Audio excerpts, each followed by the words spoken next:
আসসালামু আলাইকুম। আপনারা সবাই কেমন আছেন? আলহামদুলিল্লাহ আমরা ভালো আছি।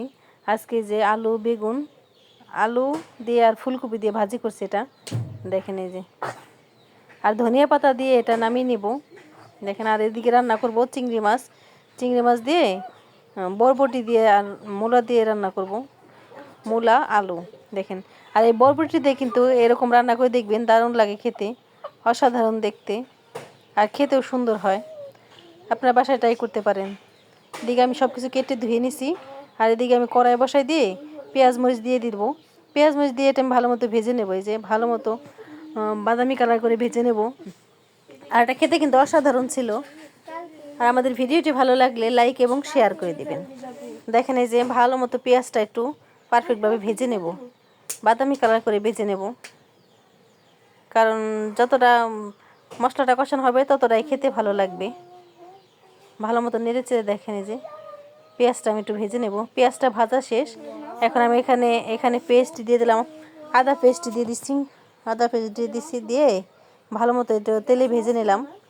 আর আদা পেস্ট না ভেজে নিলে ভালো লাগবে না। দিয়ে দিব লবণ আর হলুদের গুঁড়া, এখানে মশলাটা দিয়ে দিব, আর মরিচের গুঁড়া। যে যেরকম ঝাল খান সেরকম সেরকম ঝাল দিবেন। আমরা তো ঝাল একটু পরিমাণে একটু বেশি খাই, এই জন্য একটু ঝালটা একটু বেশি দিব। আর ধনিয়ার গুঁড়া দিয়ে ভালো মতো এই মশলাটা আমি ভালো মতো যে কষাই নেব। দেখেন, মশলাটা ভালো মতো কষাই নিয়ে আমি চিংড়ি মাছটা দিয়ে আমি ভালো মতো এখানে কষাই নেব।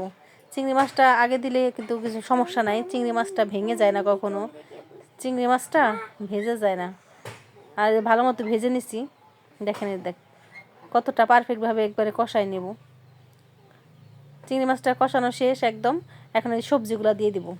এরকম চিংড়ি মাছ দিয়ে রান্না করে খেয়ে দেখবেন, দারুণ লাগবে। বড় বড় চিংড়ি মাছ দিয়ে কিন্তু খেতে ভালো লাগে, ছোটোগুলো দিলেও ভালো লাগবে। দেখেন, আমি ভালো মতো এই যে মশলাটা দিয়ে চিংড়ি মাছ সবজি দিয়ে ভালো মতো কষাই নেব। দেখেন, আর এটা খেতে কিন্তু অসাধারণ ছিল। আপনারা বাসায় অবশ্যই ট্রাই করতে পারেন। দেখেন, আমি পানি ছাড়া ভালো মতো আগে কষাই নিছি। এখন আমি এই যে পানি দিয়ে দিব, পানি দিয়ে একটু নাড়াচাড়া করে দেব। আর এটা খেতে কিন্তু দারুণ ছিল। দেখেন, পানি দিয়ে একটু নেড়ে দেব আমি। এটা খেতে কিন্তু অসাধারণ। আর এখন ঢেকে দিয়ে দিব। ঢেকে দিয়ে দেখেন, এই যে ভালো মতো এই যে কষাই নিতেছি, ভালো মতো এখন কুক করে নেব। রান্নাটা সিদ্ধ করে নেব ভালো মতো পারফেক্টভাবে।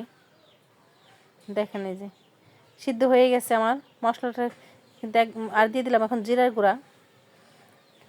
ভাজা জিরার গুঁড়াটা দিয়ে দিছি। এখানে ভাজা জিরার গুঁড়া দিলে কিন্তু টেস্ট আরও ভালো আসে। দেখেন, আমার রান্নাটা প্রায় শেষ।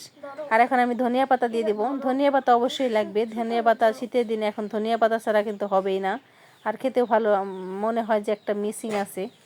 আর দেখেন, এই যে দিয়ে আমি ধনিয়া পাতা দিয়ে বেশিক্ষণ রাখবো না, নামিয়ে নেব যাতে ঘ্রাণটা ভালো মতো থাকে। আর দেখেন, আমি নামিয়ে নিছি। আর কালারটা যেমন সুন্দর হয়েছে, খেতে কিন্তু অসাধারণ। দেখেন কতটা সুন্দর হয়েছে। আর আপনারা মূলা দিয়ে রান্না করে খেয়ে দেখবেন, চিংড়ি মাছ কিন্তু খেতে অসাধারণ লাগে। দেখেন ফাইনাল লুক কতটা সুন্দর হয়েছে, পারফেক্টভাবে রান্না হয়ে গেছে। আর খেতে, আল্লাহ হাফেজ।